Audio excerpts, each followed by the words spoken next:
His name is Michael Rectenwald. He's suing the school and several other professors. He accuses them of launching a harassment campaign against him after he condemned political correctness on campus. That professor, Michael Rectenwald, joins us now. Professor, thanks for coming on.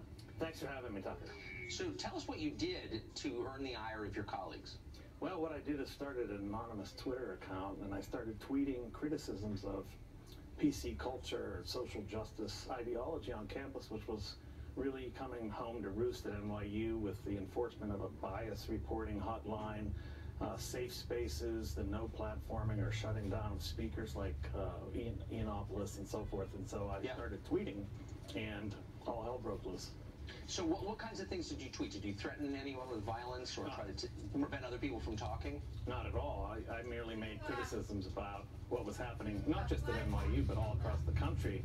And as you know, the semester and the year went on, I was vindicated by what took place over the year 2016-17 as the campus craziness escalated, and you had riots by the time Berkeley happened and so on and so forth. So yeah, I mean, I was just making critiques of an institutional ideological adoption and the mechanisms to enforce it.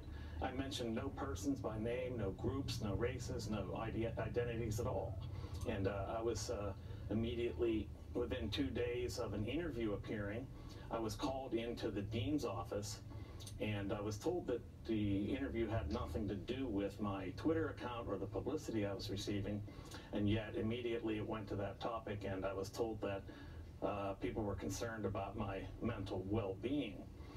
So, because you disagreed with them, because I must be crazy, because I disagreed with them, and I was put on paid leave. I really strongly encouraged to take a paid leave of absence, to absent myself from campus immediately, and then a committee calling themselves the Diversity, Equity, and Inclusion Group denounced me. Of course. Yes, they denounced me in a double-speak Orwellian condemnation in which they said I was guilty of, for the structure of my thinking. So basically I had the wrong kinds of thoughts.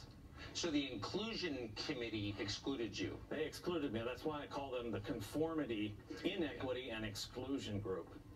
So I mean, there's so many questions here, but I can't resist asking. Did any of your colleagues secretly approach you and say, you're telling some truth here? No.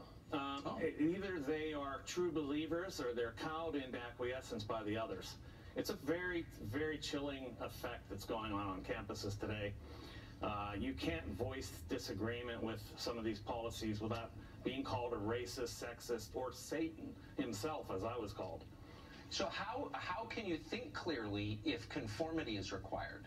You can't think. That's the problem. It's about curtailing different perspectives and different avenues of thought. And this is antithetical to the mission of the university, and that's exactly what I was complaining about. Boy, if these people ever had power, I think a lot of people would die, actually. Those are authoritarian impulses. So what's your response to them?